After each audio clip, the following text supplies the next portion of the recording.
Okay, now this is not going to be a short video because the topic of Charlie Kirk and his relationship with Israel has been under huge scrutiny, and there's been some significant developments recently. And I feel I have some level of authority on this matter as someone that knew Charlie Kirk and had conversations with him about this.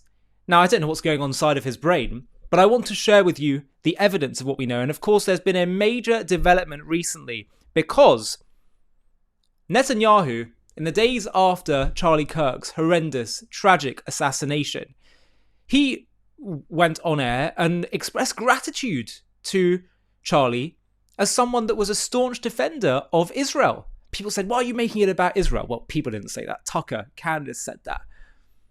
It's ridiculous. Netanyahu's not making it about Israel. If you are the leader of a country and someone in a foreign country has devoted a huge amount of their time to defending your right to be, and then they get assassinated, you have a duty, not just a right, a duty to express gratitude to them for doing that. You're not making it about them. You're expressing gratitude to a friend. But anyway, Netanyahu, in his one of his interviews, he said, I actually received a letter from Charlie a few months ago. And he expressed his love for Israel and considered it an honor. But then people like Candace Owens suggested that Netanyahu was being dishonest, that he was only showing a small section of the letter. But there's just one little problem for Candace now, which is that the letter has now been published publicly for all of us to see, and we're going to see what Charlie Kirk said in the full letter. And Andrew Colvert, who is his right-hand man, has confirmed this letter is indeed real. But let me first show you what Candace Owens was saying about the letter. Oh, there definitely is a little bit more to the story. First and foremost, that letter he is holding up, he is severely misrepresenting.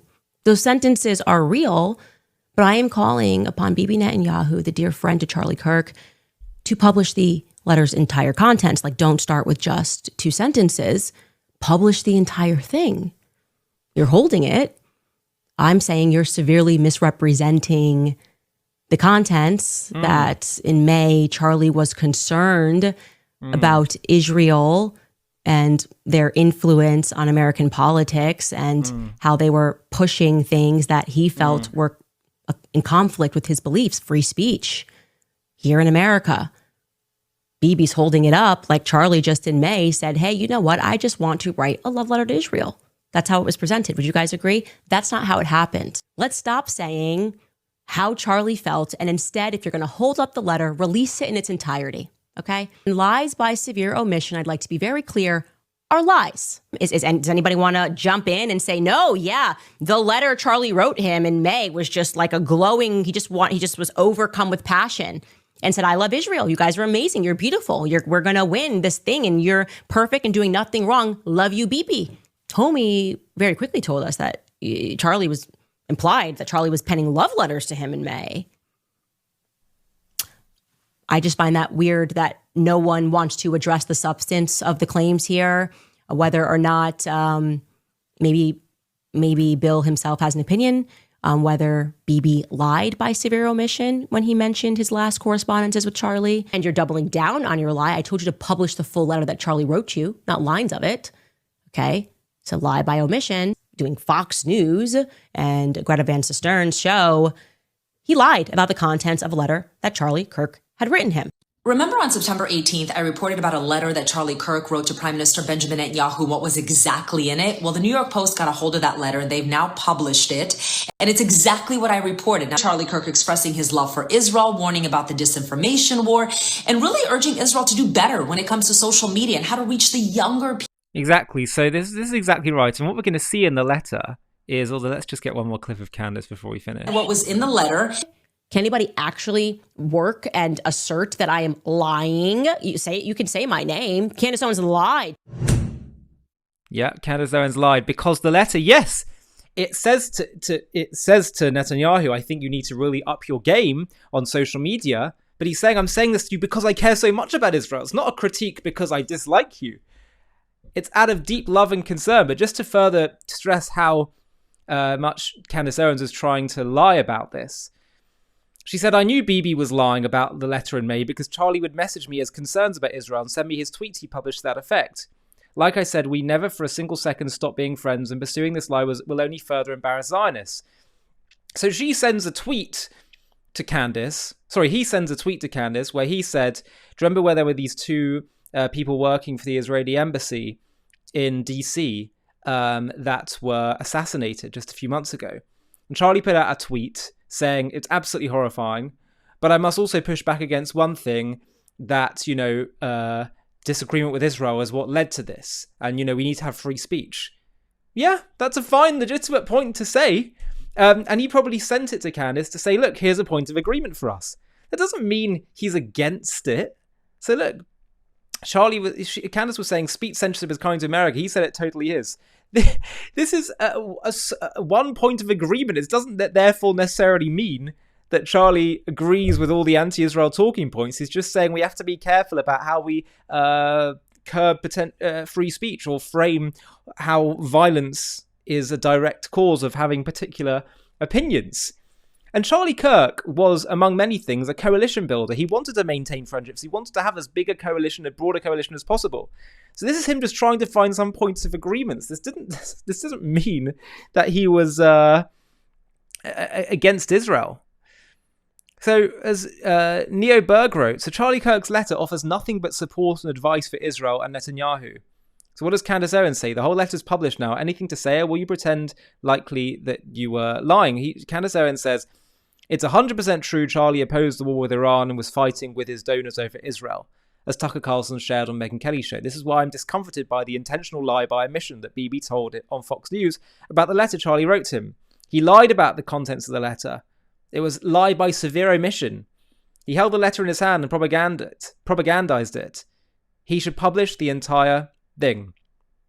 Well, we have the entire thing, confirmed by Andrew Colvett as well. So I want to read it to you now, because this letter is, just aside from the fact that it is proof that Charlie, until his dying day, had a deep love and concern for Israel and the Jewish people and American relations with Israel. It's also got some very good advice, I think, for Israel's PR from someone who understood how to win over the hearts and minds, particularly of young people. So, if you'll allow me, I think all of us should listen to Charlie's words that he sent to Netanyahu. So let's have a listen to this, and then I'm going to have some further comments at the end about Charlie. So he said, "Dear Prime Minister, one of my greatest joys as a Christian is advocating for Israel and forming alliances with Jews in the fight to protect Judeo-Christian civilization. Most recently, I'm proud to have taken over Ambassador Huckabee's show on TBN, where we continually support Israel and the Jewish people. As Mohammedism spreads into Western societies, it's critical that Jews and Christians stay united in the effort to contain and roll back radical Islam and Sharia law. I regret to report that anti-Israel and anti-Semitic trends are at record levels on social media. These negative sentiments then flow downstream into college campuses and even seep into the conservative MAGA community." Gosh, he sounds like he's so hostile to Israel. He sounds like he is part of the MAGA camp that's moving away from Israel. Not. He is deeply concerned about what's happening, and it just confirms what I knew in my heart, that sometimes where we'd see some things from Charlie where he was being a bit critical of Israel or kind of saying things that are a bit lukewarm, it's because he's seeing that a good chunk of the MAGA community are turning on Israel, and he's trying to hold this fragile coalition together. Whether or not it's right, therefore, to go a bit lukewarm on Israel, that's a discussion to have. I personally think if something's true, you say it. You stick to your values fully. But Charlie is trying to hold together something for his own country. And, that's what was going on with him. But be in no doubt, in his heart, he wanted to see full, unabashed support for Israel. He said, "My team and I have spent months analysing these trends and debating ideas that could help you and your country push back against these disturbing developments. Anti-Israel sentiment can undermine American support for Israel. The purpose of this letter is to lay out our concerns and outline potential remedies. Everything written here is from a place of deep love for Israel and the Jewish people. I think it's important to be brutally honest with those you love. In my opinion, Israel is losing the information war and needs a communications intervention. I mean, Candace Owens, tell me, what do you make of those words? I'm curious. I genuinely am. I predict she will say this wasn't written by Charlie. But anyway, I started to compose this letter to you on Easter. I should have been focused on my family, but I was getting bombarded with messages about the Israeli army making it difficult for Christians to access church in Jerusalem on Easter. At the time, I did not see any official statements pushing back on this narrative. It was frustrating because pro-Israel surrogates like me should not be in charge of fact-checking every piece of anti-Israel misinformation that pours into social media. It wasn't just Easter. On my recent campus tours, half the questions I get are about Israel, and they're all negative. I often spend half my time on these campus tours defending Jews and Israel, which I'm proud to do because I love Israel and love the Jewish faith. You should know, by the way, Charlie said to me when we were in London, he said, Ollie, without the Torah, you do not have America. He was a lover of the Torah and the ideas there, and as has been noted, he was writing a book, which I think is still going to be published, called Stop in the Name of God, all about why people should keep Shabbat. The Jewish Shabbat, the Jewish Sabbath, by the way, he turned his phone off from Friday night to, I believe it was actually Sunday morning. His last words to me a few weeks ago when I had to send him a quick message was, last message to me was, Shabbat Shalom. Amazing. He continued, I often spend half my time on these campus tours defending Jews in Israel, which I'm proud to do because I love Israel and love the Jewish faith. I've spent endless hours with Dennis Prager over the years studying the Torah. Amazing. Sometimes it feels like I'm defending Israel in public more than your own government. My experience on college campuses matches a recent Harvard-Harris poll, which reported 48% of 18 to 24-year-old Americans support Hamas over Israel. Even in young MAGA circles, Israel is losing support. We're getting huge crowds of 4,000 to 5,000 students on some of my college tours. My campus visits are becoming like a rock concert atmosphere filled with conservative patriots. Yet, on these campus visits, I'm constantly confronted with Israel as an apartheid state. Why does Israel conduct ethnic cleansing? Why is America subsidizing Israel's genocide against the Palestinian people? Is American aid helping to subsidize Israel's free healthcare? Israel and Jews are running US foreign policy. Israel and Jews are responsible for 9/11. Defending Israel is not in our US national interest. Why is Israel trying to drag us into a war in the Middle East? Above are just a sampling of the negative Israel-Jewish comments and questions I confront on college campuses. I'm accused of being a paid apologist for Israel when I defend her. However, if I don't defend Israel strongly enough, I'm accused of being anti-Semitic. I know you've got a seven-front war and my kvetching, nice Yiddish word there, pales in comparison, but I'm trying to convey to you that Israel is losing support even in conservative circles. This should be a 5-alarm fire. I'm often asked, why is Israel killing so many innocent civilians in Gaza? I know Israel goes to great lengths by dropping flyers and even calling civilians to clear out areas about to be bombed. I know Israel posts maps showing which areas should be evacuated. I know that Hamas uses civilians as human shields. But 90% of the younger generations get their news from social media and podcasts, and there's very little pushback or fact-checking by the Israeli government and or pro-Israel supporters in the media, especially social media. I strongly suggest Israel not always depend on subcontracting their information war efforts to surrogates in America. Mr. Prime Minister, I urge you to revamp, he said in capital letters, your information warfare strategy from top to bottom.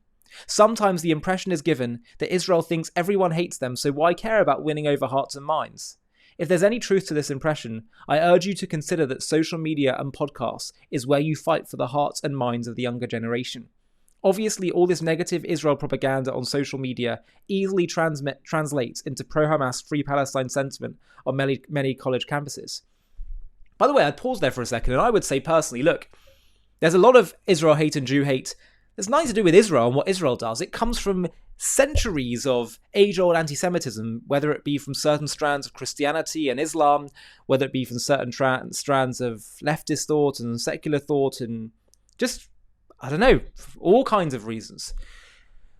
At the same time, though, while we might not be able to change those people's hearts and minds and those people who make these accusations and those lies, there are a lot of people who are sitting in the middle, who when they are bombarded day in, day out with all this Jew hate and Israel hate, they're going to be affected by it. So I think he's right in that regard. We have to make a distinction. There are some people who are poisoned by hate where facts don't matter. But there are people in the middle where if we share with them the facts, they may well change their minds. Now, I, by the way, also believe that there is a spiritual component to this as well. And I think we need to start articulating a spiritual message, which, by the way, I think might even etch into the hearts of the real haters, because their complaint with us is sometimes or often religious in nature or spiritual in nature. But that's a discussion for another time. And I suspect, by the way, that Charlie would have a lot of sympathy for that. But at his core, Charlie was a political activist, and he understands this world. And I'm not saying that his solutions are necessarily going to resolve everything. Not at all. I think it's a spiritual issue, and so therefore it requires a spiritual resolution. But we are expected in Jewish morality to put in our effort in all areas, both in terms of war, and war has many fronts, including the social media and information war. So I really like to hear Charlie's recommendations, and here are his recommendations, which he continues in the letter. He wrote, "Here are some unsolicited recommendations my team and I suggest if you're open-minded to a communications reset." I love this. It's fantastic. We should all cherish his words here. Number 1, for starters, you need a rapid response media team. Absolutely. Of course we do. President Trump does this very effectively on social media with his own account and his White House Rapid Response 47 team. The president has strong fighters like Stephen Miller and Caroline Levitt, who battle the press every day. Honestly, I don't even know if you have a press secretary. You are an eloquent defender of Israel, but you need a team of information warriors out there pushing back every day in real time. When you don't push back, anti-Semitism and anti-Israel propaganda fill the void. A pro-Israel friend recently asked me, do Israelis even care how the world perceives their country? Number 2, I strongly recommend putting together a team of pro-Israel experts who can fact-check misinformation in real time from Israel. Israel needs to take the lead in this effort. No more dependence on subcontractors. Israel never asked for American troops because Israel does its own fighting. I suggest the same approach for the information war. You lead and people like me will follow and provide supplemental support. Do you hear that? You lead and people like me will follow and provide supplemental support. Tell me this is someone who's turned his back on Israel, honestly. Charlie continued, if you're open to revamping your communication strategy, my team and I are happy to assist. You need something perhaps like an Israel Truth Network, which can include social media channels and a one-stop source of information website there. For example, all the negative Israel questions I get can be thoroughly debunked. I would love to refer students to such a website. This website could also be a conduit to groups like Hillel and Jewish educators like Dennis Prager. There can be links to books, podcasts, media personalities, and pro-Israel thought leaders. The website can be a place where Judeo-Christian leaders and groups can share information and form closer alliances in the fight against Islamic fundamentalism. ITN social media can post pro-Israel, pro-Judeo-Christian video clips, breaking news and articles. ITN could potentially be a news aggregation site for all news pertaining to Israel and Judeo-Christian efforts to preserve Western civilization. Great idea. And I'd be happy to help with this, by the way, if anyone's listening. You know, it's so important. Number 4, he said, if you considered inviting some of the released hostages to go on a speaking tour in the US, this could be very effective messaging. These hostages can talk about how, and I know, by the way, some have done this, these hostages can talk about how Gazan civilians not once offered any empathy or compassion. Charlie gets it. President Trump referenced this lack of humanity when some released hostages visited the Oval Office. This was effective messaging. When impactful messaging clicks, keep it going. Also, these hostages and all your spokespersons should be arguing it's Hamas that is committing genocide on their own people by using civilians as human shields and storing weapons in schools, hospitals, etc. That information drips out in the regular media, but is almost non-existent on social media. 5, maybe interview regular Israelis on the streets, asking them what they love about their country. Interview Jews, Israelis, Arabs, Druze, Orthodox, secular. Ask Israelis, what do they wish the world knew about Israel? Ask them to respond to examples of misinformation on social media. This could be an entire social media PR campaign called Dude, You Got Us Wrong. Interview Israelis from all walks of life. Let Israel explain in their own words how Israel is a pluralistic society a free country with elected leaders unlike all of the surrounding authoritarian Arab nations. Why not show how your hospitals take care of wounded terrorists? Which, by the way, I don't think is a good idea. That is a kind of flawed, potentially Christian-inspired morality that I do not think is Jewish in nature. But anyway, why not show clips of Israel dropping flyers from airplanes warning Gazan civilians to get out of harm's way? It would, by the way, also questionable. Should we be giving a heads up to people potentially allowing the terrorists a chance to flee? Charlie said, it would have been nice to see an Israeli plane with a Star of David arrive in the US full of supplies after a hurricane. Now, there is something called IsraAid, by the way, which does a lot of that kind of stuff. He said, has Israel offered any assistance to the US insofar as technology to protect our border or with the missile defense shield President Trump has discussed? These are examples of effective messaging showing Israel as a close ally of America. Consumers of social media are aware of the billions in supplies we send to Israel, but they're less aware of what America gets in return. You and your team need to make the argument on social media that Israel is a great friend of America and is vital to US national security. Great point. That should be made more clear to people, how Israel helps America. Israel needs to better portray itself as a member of Team Humanity. Israel needs to establish a baseline of her identity. To run an effective messaging campaign, you need a clearly defined message. This message should be homegrown from Israel. In other words, create original content from Israel. Videos and visuals feed social media. Keep these edited clips short, under 1 minute, and post the best ones on the Israel Truth Network. Don't rely on non-Israeli social media influencers to create all these clips. Create them yourselves, and influencers, surrogates like me, can promote this original work and refer people to your social media and websites. Be proactive, take the lead. The bottom line is Israel needs to learn to fish, i.e. create your own content, and be more self-reliant when it comes to your communications strategy. Number 6, Iran. Israel could do a better job explaining the Iranian threat. Among the many conservatives who support Israel, there is a concern that America could become entangled in a quagmire in Iran. My generation grew up with disasters in Afghanistan and Iraq. We were promised there were WMDs in Iraq, which proved to be a lie. Our generation was also lied to by the governments of Israel and the US that COVID vaccines were safe and effective. Israel intelligence missed the boat on October 7th, but we're asked to trust Israeli intelligence 100% that Iran is on the cusp of obtaining nuclear weapons. Now, by the way, the whole issue of COVID vaccines is, a subject that I don't really want to get into, and that's a whole separate discussion. So let's just, obviously, I'm going to park that particular issue. And the letter continues, young conservatives are very skeptical of government proclamations. We don't fully trust intelligence assessments. Right now, it seems like Israel is primarily relying on Americans to make the case for attacking Iranian nuclear sites. These arguments got a lot of blowback in MAGA circles. Other than you, Mr. Prime Minister, I see very few Israelis making their case in the media, social media, or podcasts. Many agree with you, myself included, that Iran should not get nuclear weapons. At the same time, I share the concern that America will get sucked into another endless war costing thousands of American lives. Now, by the way, let's remember that this was written before the Iranian war. So I suppose some of Charlie's concerns would be put to bed. He says, where are the Israelis who are arguing their case to win over public opinion? Israel should be making its case 24/7 on social media, including long-form English-speaking podcasts and social media channels and websites, such as a rapid response team and ITN. 7. A paradigm shift is needed in how Israel presents itself to the world, especially on social media. Perhaps the best way to convey my thoughts here is to think of Israel as a political candidate, in this case a younger woman who grew up on social media. Who is this candidate and what does she stand for? Right now, there's essentially a massive negative ad campaign spreading on social media. These negative ads are defining this candidate. Political campaigns face this challenge all the time. Many of the PR challenges Israel faces should be looked at through the prism of a political campaign. Like any campaign, the first task is to define the candidate. Right now, there is not a one-stop shopping resource where younger people can learn about this candidate.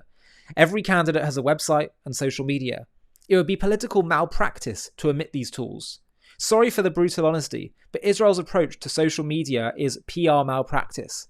Your candidate should list all the toughest questions she gets on the campaign trail with detailed expert responses. Add footnotes on her ITN website and use social media to explain her platform on a daily basis.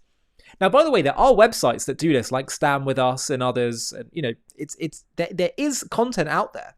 But I think he's kind of saying this needs to come from the Israeli government directly, and from Israelis as well directly. These responses become part of Miss Israel's platform where her positions and values are explained. Like any political campaign, you need surrogates who can articulately promote this candidate's platform and identity. Right now, Israel's identity is being fabricated by those who hate her, by a barrage of misinformation in the media, especially social media. Fake news becomes real news if there's not effective pushback.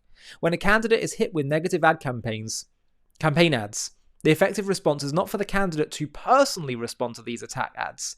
A candidate doesn't just rely on surrogates to get the truth out.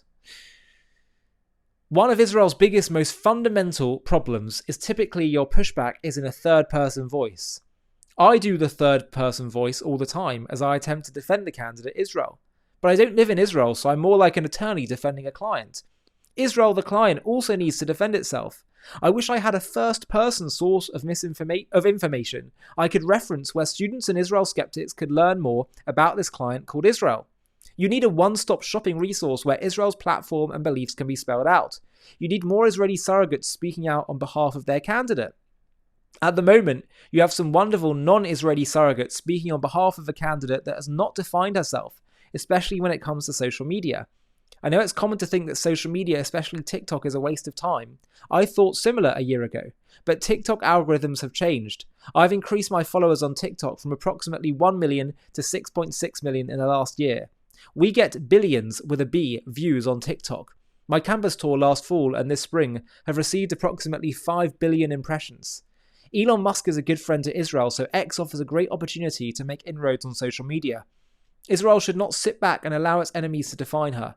A recent Pew Research poll showed 53% of Americans now have an unfavorable view of Israel, up from 42% 3 years ago. Now, by the way, again, I do feel it's important to stress there are people doing this on social media. I think of Elon Levy and others, Natasha Hausdorff. We do have people doing this, but it's not enough. He continues, US support for Israel is precarious right now. A new media strategy is urgently needed. I understand social media as well as anyone in the world. From my vantage point, Israel has retreated from social media without a fight. How are you going to win over young generations if you're starting out in retreat on social media? Younger generations use their TVs for Netflix, not the evening news. Narratives for younger and even middle-aged people are fought now on social media. Mr. Prime Minister, stop this retreat. Get in the information war fight. The front lines of this information war are on social media. Other than a few guerrilla warfare operations, there's very little Israel-created content. I saw that Israel has increased its Hasbara budget by 20 times, which is great news. There's also hundreds of millions of dollars raised by private pro-Israel groups. Some of this money should be directed into creating pro-Israel original homegrown content. Next, promote this content on Israel-operated social media channels and websites. Use some of these funds to start the Israel Truth Network. To sum up, you should perhaps consider reshaping your Hasbara department into more of a political campaign headquarters with campaign narrative experts. Hasbara could be the mothership hosting ITN, where the message campaign can be created and then distributed to all the pro-Israel groups and thought leaders. Majority of staff in these efforts should be in their 20s and 30s. The older generation alone is not going to win the information war on social media. You need to fill the ranks with young people who grew up with cell phones and social media, not payphones and TV news. Once the candidate is defined with a platform backfilled with extensive details, then allow the political operatives to take that platform out into social media with an out-of-the-box approach like some of the earlier suggestions. I've seen your IDF spokesman defending Israel standing at a dimly lit podium. This looks like a scene out of the 1970s, like some old Walter Cronkite clips of the TV news. You need to tear down your old ways of communicating and start over from scratch. Create a communications and social media platform that is wired to fight back with the same fierceness and determination as the IDF. He writes really amazingly. It's amazing stuff here. Israel has many Americans and some well-known foreigners who defend Israel, which is great. But these are third-person voices. Mr. Prime Minister, you are an eloquent defender of Israel, but you don't post very often on social media. Many of your clips are in Hebrew only. Why don't you do more press conferences in Israel in English? Take on some of the toughest questions I get bombarded with on college campuses. Where are all the Israeli surrogates? I can't remember the last time I saw an Israeli spokesperson on one of the evening Fox shows other than yourself. Israel needs more first-person voices to defend her.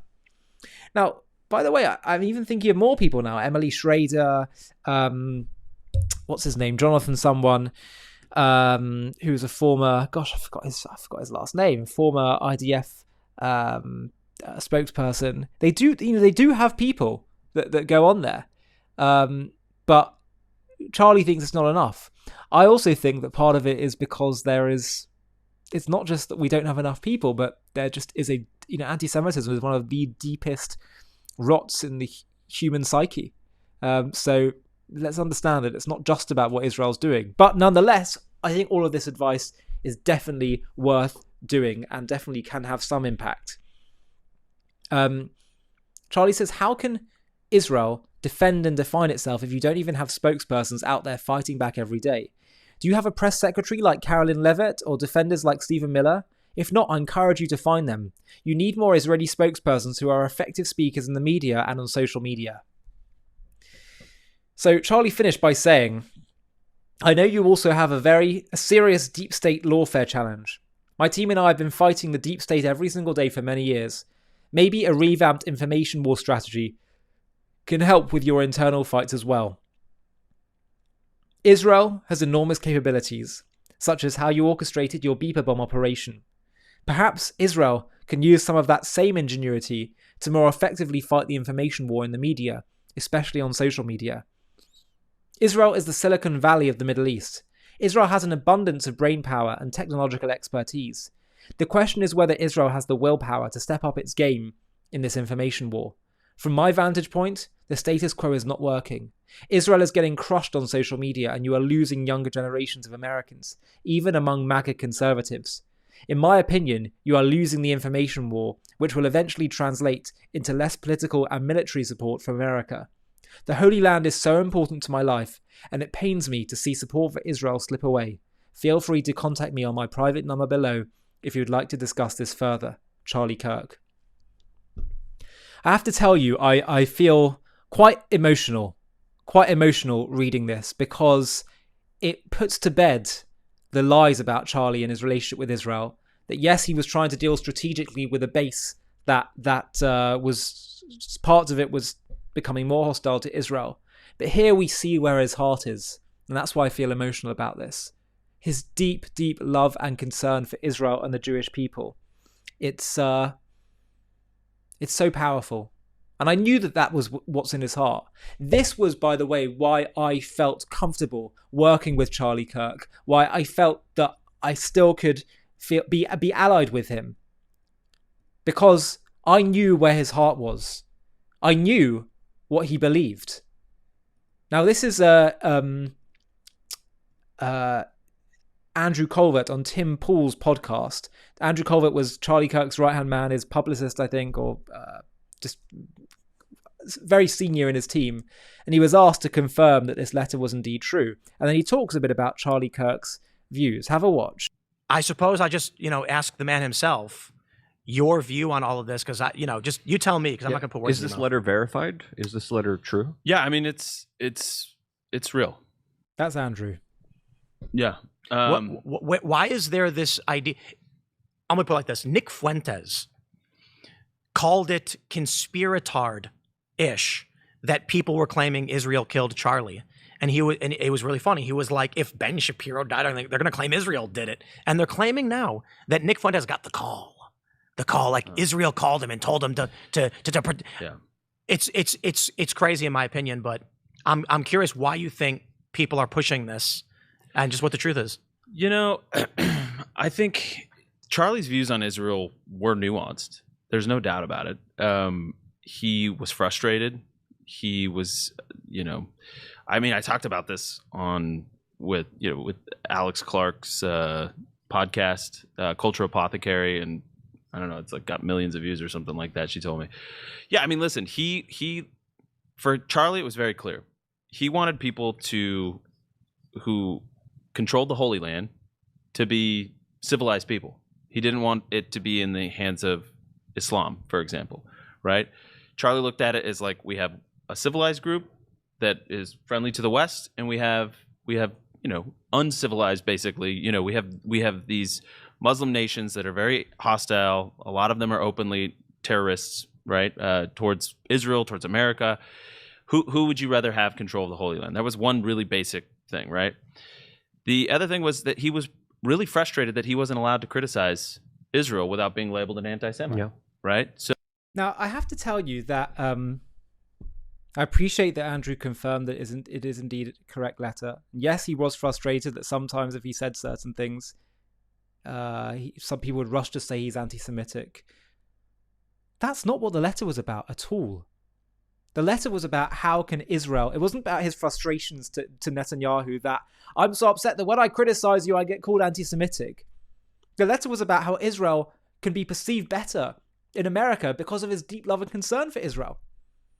And to say that his views were nuanced, he thought that, well, he'd rather the Holy Land be controlled by civilized people rather than Islam. It was not just that. It's not just that Israel is more civilized and that's why he wants it. It's because he loves Israel and the Jewish people, because he believes that the land of Israel by divine decree belongs to Israel and the Jewish people.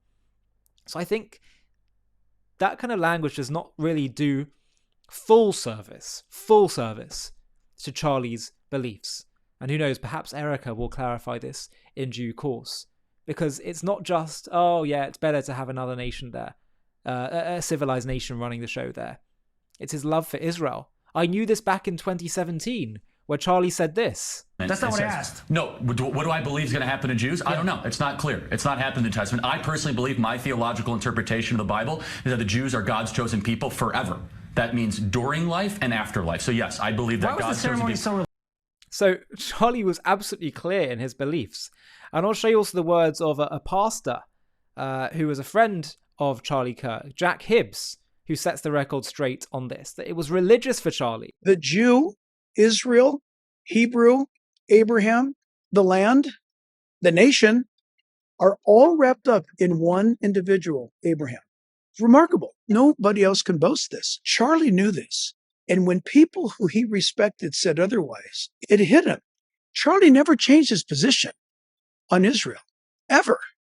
Charlie was hearing his friends, and it broke his heart that some of these people wound up eventually broke rank with Charlie, broke rank with me because I held to this promise because this God cannot change his mind. That didn't go well with some people. And in fact, those people went on, in my opinion, to double down on their anti-Israel, anti-Semitic views. Think about the audacity of this. Israel, as a nation, is an illegitimate nation. The land is not their land. They are the occupiers. And they were bombarding Charlie with this. And then they turn around because they're losing the argument. Or they try to project this kind of accusation upon Charlie. And people need to know that. There was not a change in Charlie. In fact, if anything, Charlie wound up, after clearing through the fog and going back to the scriptures, because I mentioned people a moment ago, Dennis included, that led him back to the word. It wasn't our opinion. Charlie finished well and finished great on this topic, but there are those who want to be able to say, oh, Charlie was coming along with us. No, he wasn't. So this is so important for people to understand. So important. Charlie Kirk believed this at a deeply religious level. His support for Israel was not just, it was super nuanced and he felt very critical and angry with Israel for that. Charlie was playing a strategic game because he saw that there was a rift happening. And I think Andrew, if I'm being just completely honest, is kind of playing a similar game right now because he knows that his base is very split on Israel. So he'll say, well, it was nuanced and he was frustrated that he couldn't express his views on Israel. That is completely not the point of what was said in this letter. And I could even detect, sadly, a little bit of hesitancy in confirming that this letter was written by Charlie. And that's not, I'm not making that so much a critique of Andrew. I'm saying it's a reflection of the fact that there is a divergence happening in the MAGA community. And one thing I would like to say as well before we wrap up is that Charlie was clearly frustrated and concerned about what was happening, direction things were going in terms of perception of Israel. And I agree that yes, always more can be done. But Charlie understood, as do I, that this is primarily, ultimately, as was said in this video here, a religious matter, a divine matter. That ultimately what's going on is something spiritual in nature. And therefore, I believe, and I say, and I can't say for certain, but I suspect Charlie would probably agree with me, the ultimate resolution to this will have to be spiritual. When Israel articulates its raison d'etre, its reason for being, its arguments from a spiritual perspective. Yes, of course, there could be more people making the case, but often when we make the case, it still just doesn't land well. And I'm not convinced that that's entirely down to just not enough well-packaged content. Of course, it could help. But the more the truth, I think, comes out than it did in previous wars, like we know about widespread support for Hamas among the Palestinians, the evil of Hamas, etc., etc. The fact that when we gave them statehood on a mini level with Gaza, it led to October 7th. The more easy the facts become to decipher, the more extreme the accusations become. Genocide, apartheid, all these things. So therefore,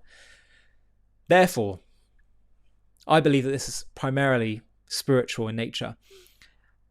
And I think that actually what might be happening is God is separating and detaching the Jewish people from any ideology, not people, but any ideology they may think is that the ideology that they can put their hope in and faith in, the political party that they think they can put their hope or faith in to support Israel. To make the Jewish people realize and the world realize that the Jewish people are distinct from the rest of the world. They are God's chosen people. Charlie Kirk himself just said that. What does chosen mean? Doesn't mean everyone else is rejected. It means they have a particular mission, which is to be the vessel for God's light and will in the world.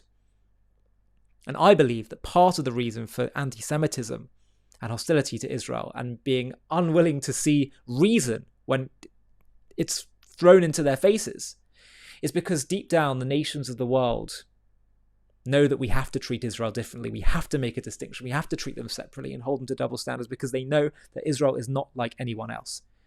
But what I've been saying is that doesn't necessarily need to be a negative thing. They articulated in the negative. Maybe that's because we're not giving them the positive side. We're not stating who we really are. We are not just another democratic, Western, secular, liberal nation in the Middle East. That probably feeds the whole colonization tone. We need to instead say that we are here, as Charlie himself believed, by divine decree and right. This picture that you see here is of Charlie Kirk outside the Cave of Machpelah in Hebron. He was there with Yishai Fleischer. Yishai Fleischer took that photo. That is where our patriarchs are buried, Abraham, Isaac, and Jacob, as well as Adam and Eve and the three matriarchs, bar Rachel, who has a separate tomb somewhere else. Incredible stuff. This is who we really are. We are the people who are the descendants of Abraham, Isaac, and Jacob, the biological descendants. The world will love it. They already worship the God of Abraham. They'll love it if we just start to articulate that clearly to them. The time has come. So let's do that. And I believe that, yes, we take into account Charlie's recommendations. For sure, we should be doing that. Let the truth be accessible for those who are trying to discover it. But the ultimate resolution, I believe, is spiritual. And that's what Charlie knew, as confirmed by this pastor. And that's what he even says in his letter. He talks about his love of the Torah and learning. And that's what I think we all need to do now. A quick message before we finish. We have been lied to about the Palestinians from beginning till end. Have a watch of the trailer for our new documentary called The Invention of the Palestinians, How a Nation Was Invented to Destroy Another. And if you want to watch the full thing, just click on the link in the video description. The Palestinians. We have been told they are an ancient people fighting for their homeland which has been stolen from them. This narrative has fueled decades of conflict, painting Israel as an occupier of stolen land. But what if this identity is not of an ancient nation, but a modern, cynical invention? A political construct designed not to build a state, but to dismantle the Jewish one. In this JTV Plus documentary, we're going to uncover the truth behind the creation of the Palestinian identity. how it was forged in the fires of pan-Arabism, absent in historical records until strategically rebranded in the 1960s by leaders like Egyptian-born Yasser Arafat to rally global opposition against Israel. We'll trace its roots from the Ottoman era, where Palestine was a region without a distinct people, through the pre-1948 years of Arab rejectionism, before focusing on the pivotal shift of the 1960s, when Arafat declared we should now be known as Palestinians, inventing symbols like the flag to mask genocidal aims. This wasn't about self-determination, it was about exploiting refugees, suppressing true aspirations under Arab rule, and perpetuating a war to destroy Israel. Join us as we debunk the myths of an ancient Palestinian nation, expose the strategic manipulation, and reveal how this construct has hindered peace while fueling hate. Fair but firm, this is the story of an identity weaponized, not for building a future, but for erasing one. To watch this JTV Plus documentary and access much more premium content, click on the link in the video description.